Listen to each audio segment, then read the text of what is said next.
So, Tuomas, what is Imaginarium for you? Is it a place, a state of mind, or a concept? I would say it is at least the first two of those. Imaginarium is kind of like sanitarium. Sanitarium is a place where you go and heal your sanity, and Imaginarium is a place where you go and heal your imagination. That was the original idea behind the word. Mm-hmm. How would you describe the album in 3 words? A roller coaster ride. So why did you choose the roller coaster ride theme above everything else? Well, it's a classic symbol for life. Life is a roller coaster with all the ups and downs and all the excitement and the slow start and all that. And with Imaginarium, we just wanted to emphasize the privilege of life, all the good stuff and the beauty, imagination, memories, just the wonderment of all. And kind of like wanted to carnivalize everything. That's what the album was basically about, at least for us. Did the recording process go smoothly for you, or were there any difficulties at any stage creating the album? It went pretty smoothly, but for example, there was the incident with the broken rib bones, and then we invited Marko over to sing because Anette needed to cure her broken rib. And then when Marko came to the studio, he fell down and hurt his rib. So it was incredibly bad luck. So little things like this, but nothing major. I mean, we were really happy all the time, but the process was just incredibly long. Once again, we spent about 9 months in the studio plus 2 months in the mixing, and it took about 2 years to get the songs and the script for the movie done. So it took a long while, but was definitely worth it. What are your immediate plans after the album's release? And also, are you planning some very special launching event for the album? Well, the tour is going to start the 21st of January in Los Angeles, so that's going to be pretty special. The album release show is going to be in LA, in a venue of 6,000 people. That's a scary thought, but that's where we're going to start, and that's going to be followed by a Caribbean cruise where we're going to have 2 shows. Then there's going to be a tour in Finland, Europe, festivals, American tour, South American tour, so the whole thing over and over again. Can you say a few words about your personal favorite track on the album? I could say that from all of the other albums easily, but not from this one, and I don't really know why.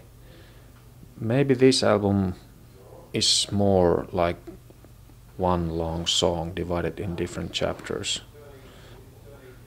I really don't have a personal favorite from this one, like I do from the other albums. Mm-hmm. The first track on the album is the only song that is in Finnish. Why did you choose specifically this one? And why did you choose to use Finnish overall in a mostly English language album this time? Well, we needed to have this snowflake theme for the movie, and this required an intro for the album as well, and that's how the song Taikatalvi was born. And there isn't really an exact reason why it's sung in Finnish. It just felt like a good idea. It's a little nice shock effect to start the album with. What the hell is going on? What's he singing about? What can we expect from the live show production? Because, for instance, if you take a look at the artworks, you expect something really grand from the shows. I hope we can come up with something grand, but we haven't really decided anything concrete just yet. I'm sure the good old pyrotechnics will be there, maybe some props, maybe some screens. To be honest, I don't quite know just yet, but since we are doing a movie and since the whole thing with Imaginarium is so visual, it's only natural that it will happen in a live situation as well. And you're setting a really new high standard for the band with this album. So does it worry you that every time you release something of that grandeur, you're supposed to up the expectations with the next album? Do you think that exactly writing the next album would be a problem after Imaginary? Well, you have to be up for a challenge, and you need to challenge yourself and the listeners as well. And I just don't worry about it. It's no use to worry about that. And I'm already actually thinking about the next album, and it's a lot of fun to start working with it on an idea level now, but it's not gonna be in another few years yet.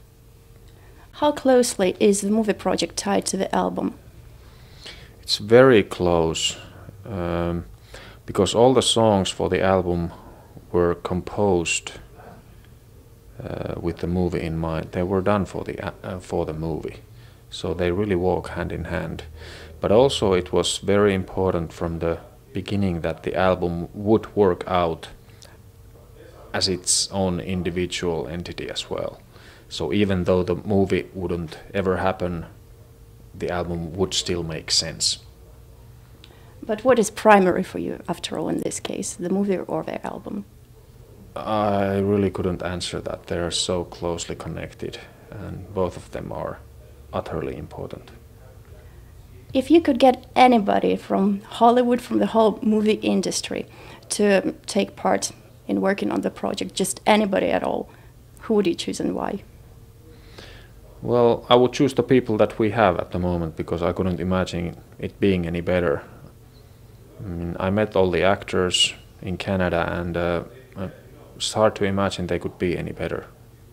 So I'm really, really happy with the cast and the crew as it is now. After scouting for locations, what was stated for quite a while, why did you stop on Montreal? Because we have a Canadian production called Caramel Films, and they put a lot of money into the movie. And they naturally want to keep the money that they invested into the movie on Canadian soil. Mm-hmm. So the term was that we need to use Canadian actors and use Canadian crew. Mm-hmm. And there was also all this crap about taxes and stuff, that we save a lot of money if we do it in Canada. Yeah, I don't know the details. Yeah, so it's a loophole, exactly. So that's why. Mm-hmm. And speaking about money, would you think something would be done different about the movie if you had, let's say, a Hollywood budget? I'm sure something, yeah.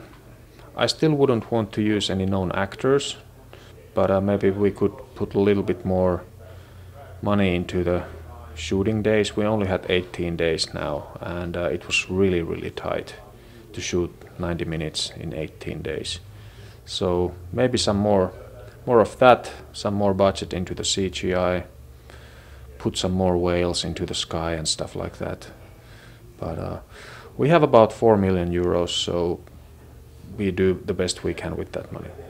How many people approximately were involved in the movie project? I would say something like 40 on a daily basis. Yeah. Were there any points when you didn't agree with the director on any parts of the movie? Yeah, there were. Maybe still is a little bit. No, not seriously. But yeah, because he wanted to include the band into the film.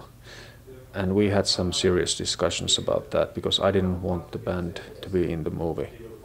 And he insisted that since this is a Nightwish movie, that we should be there. And then we agreed that okay, the band will do some playing on the background in a couple of scenes. And I thought that's kind of cool, makes sense. But then he also wrote me into this Thomas 47 part. Well, I still don't have any lines in the movie, but you can see me for about a minute or two doing some acting and playing with the little kid and all that. So I didn't feel quite comfortable with that, but he insisted putting me there. So I hope it's still credible enough. So the band are not the main characters, actually? No. Absolutely not. That might be a popular misconception. Yeah. You mentioned in one interview that music business is pretty complicated, but it's nothing compared to the movie business. So have you got any stories to tell about the movie business that made you say that? I basically washed my hands from all of that because after we connected with Solar Films and Markus Selin in Finland, I just left the whole thing for them to take care of. It was such a big mess and circus that I didn't really want to get involved into the business side of things or the whole hassle. So, since you stated Imaginarium would be a fantasy movie, would you define it rather as low fantasy or high fantasy? What does it mean? Well, low fantasy is pretty gritty, dark and edgy, and high fantasy is something like Lord of the Rings with a happy ending. Oh boy, I think it's something in the middle, and it turned out to be more of a, let's say, normal drama movie than an actual fantasy movie with swords and dragons and stuff. There's nothing of that involved. It's pretty weird. There's a lot of David Lynch involved, some Tim Burton involved. It's not your classic, what you would consider a fantasy film to be. Mm-hmm. Do you have any pet names for each other in the band? Well, Anette is Arska. We all call her that. Marko is sometimes Narko. It comes from this Ketonen ja Myllyrinne sketch. Yeah. Emppu is always Emppu, Jukka is always Jukka or Juli. And they call me the maestro sometimes. You don't like it? Well, it's okay. If you could choose any time and place in history to live at, what would you be most comfortable with? I'll probably be a caveman in the Stone Age. Would be a pretty simple life. If there was anything you would like to change about the state of current music business, what would it be?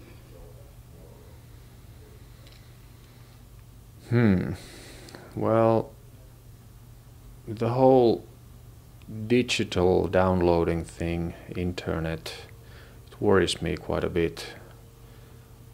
What it's gonna be in the future, if anybody will ever release physical CDs anymore, because the trend is going that way. That it might be that in 10-20 years everything is just digital, and that's a scary thought. Maybe I'm just conservative, but I don't know. Would you say Nightwish has suffered in any way from the whole digital download thing? Well, the previous album went really well, considering. I mean, it still sold like 150,000 copies in Finland alone, like physical CDs. So there are still those people out there who want to have the actual CD in their hands. I'm one of those as well, so let's see how it happens with this one. What is more stimulating for you as an artist, praise or critique?